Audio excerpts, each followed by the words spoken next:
Good morning student. हम भारतीय कृषि के बारे में पढ़ रहे थे।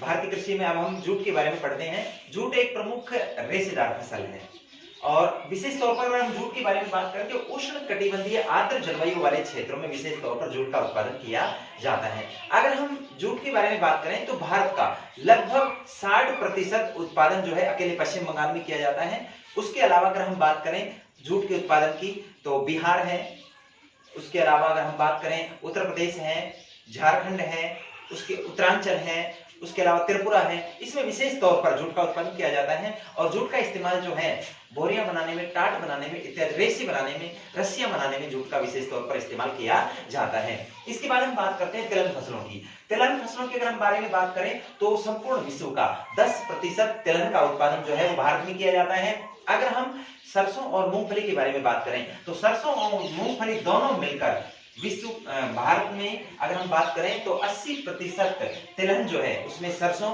और मूंगफली जो है विशेष तौर पर उसको बोया जाता है और विश्व का 10% तिलहन का उत्पादन जो है वो भारत में होता है। अगर इसके बाद हम विशेष तौर पर मूंगफली के बारे में बात करें तो विश्व की 30% मूंगफली का उत्पादन जो है विशेष तौर पर भारत में होता है। अगर हम बात करें गुजरात, आंध्र प्रदेश, तमिलनाडु, महाराष्ट्र, कर्नाटक, ये जो है चारों पांचों राज्य मिलकर भारत का 85% मूंगफली का उत्पादन करते हैं। अगर मूंगफली का हम तिलहन फसलों में योगदान की बात करें तो कुल तिलहन फसलों में 45% क्षेत्र पर विशेष तौर पर मूंगफली का उत्पादन किया जाता है। इसके बाद हम बात करते हैं सरसों की। विश्व का 70% सरसों जो है वो भारत में उत्पादित किया जाता है और तिलहन फसलों में इसका जो योगदान है वो 35% है। यानी मूंगफली और सरसों दोनों मिलकर 80% तिलहन का उत्पादन करते हैं, जिसमें 45% मूंगफली और 35% तिलहन में विशेष तौर पर सरसों को बोया जाता है। अगर हम सरसों के बारे में बात करें तो राजस्थान में सर्वाधिक मात्रा में संपूर्ण भारत में सरसों बोई जाती है। राजस्थान में संपूर्ण भारत की 41% सरसों का उत्पादन किया जाता है। उसके अलावा उत्तर प्रदेश है, मध्य प्रदेश है, गुजरात है, पंजाब है, हरियाणा है, ये प्रमुख ऐसे राज्य हैं जहां पर सरसों का विशेष तौर पर उत्पादन किया जाता है। तो यानी विशेष तौर पर यहां से जो क्वेश्चन बनने की संभावना है वो क्या है कि सरसों का तिलहन फसलों में योगदान। तो सरसों जो है एक प्रमुख तिलहन फसल है जो 35% तिलहन क्षेत्र पर बोई जाती है। विश्व का 70% सरसों का उत्पादन जो है वो कहां भारत में होता है। राजस्थान 41% सरसों का उत्पादन करता है। इसके बाद हम बात करते हैं अंतिम टॉपिक के बारे में, भारतीय अर्थव्यवस्था में कृषि का योगदान। भारतीय अर्थव्यवस्था में कृषि की बहुत महत्वपूर्ण भूमिका है क्योंकि बहुत ज्यादा लोग जो हैं वो कृषि क्षेत्र से जुड़े हुए हैं। सबसे पहले बात करते हैं रोजगार के साधन के तौर पर। तो भारत में अगर रोजगार के स्रोतों की बात करें तो 55.6% लोग प्रत्यक्ष रूप से कृषि से अपने आजीविका का संचालन करते हैं। अगर हम अन्य व्यवसायों की बात करें तो कृषि से अन्य व्यवसाय जुड़े हुए हैं, जैसे पशुपालन जैसे व्यवसाय जो है वो कृषि से जुड़े हुए हैं। इन क्षेत्रों में भी लोगों को बड़ी मात्रा में रोजगार प्राप्त हुआ है। तो कृषि क्षेत्र जो है भारतीय अर्थव्यवस्था में रोजगार के दृष्टिकोण से एक महत्वपूर्ण क्षेत्र माना जाता है। इसके बाद हम बात करें सकल घरेलू उत्पादन में यानी जीडीपी में, संपूर्ण भारत में सभी प्रकार के व्यवसायों से जो आय होती है उन व्यवसायों में कृषि की बड़ी भूमिका है।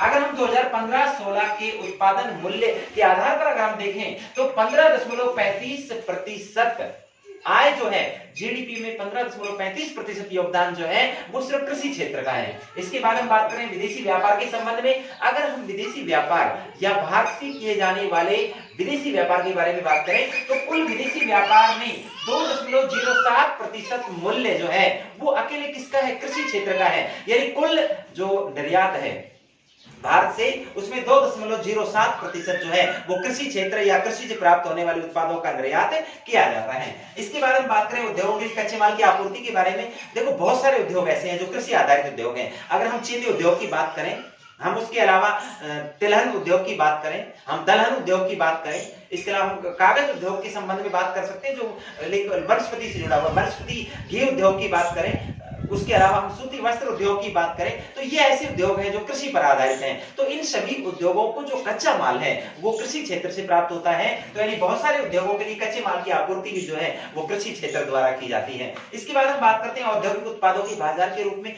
कृषि क्षेत्र जो है बहुत बड़ा क्षेत्र है आज भारत की लगभग 60% से ज्यादा जनसंख्या ग्रामीण क्षेत्र में निवास करती है और ग्रामीण क्षेत्र में निवास करने वाले लोगों की आजीविका का मुख्य स्रोत जो है वो कृषि और पशुपालन है। उसमें सबसे ज्यादा महत्व कृषि का है। अगर हम कृषि क्षेत्र की बात करें तो बहुत सारे उद्योग ऐसे हैं जिनसे तैयार होने वाले उत्पादों का सबसे बड़ा ग्राहक जो है वो कृषि क्षेत्र है। अगर हम इंजीनियरिंग उद्योग की बात करें, इसमें कृषि उपकरणों की बात करें, हम खाद बीजों की बात करें, हम कीटनाशक उर्वरकों से संबंधित उद्योगों की बात करें, उसके अलावा रासायनिक खादों की हम बात करें, रासायनिक उर्वरक उद्योग जो है विशेष तौर पर इनके द्वारा तैयार किए जाने वाले बहुत सारे उत्पादों का मुख्य ग्राहक जो है वो कृषि क्षेत्र है। तो यानी कृषि क्षेत्र जो है उद्योगों द्वारा तैयार सामान की बाजार के क्षेत्र के रूप में या उनके प्रमुख उपभोग क्षेत्र के रूप में भी कार्य करता है। इसलिए कह सकते हैं कि भारतीय अर्थव्यवस्था में कृषि क्षेत्र का बहुत ही बड़ा योगदान है। इस तरीके से ये जो पूरा टॉपिक था हमारा, ये भारतीय कृषि का था, ये कंप्लीट हुआ। इस क्लास में सिर्फ इतना ही। आगे हम नेक्स्ट चैप्टर के बारे में बात करेंगे। धन्यवाद।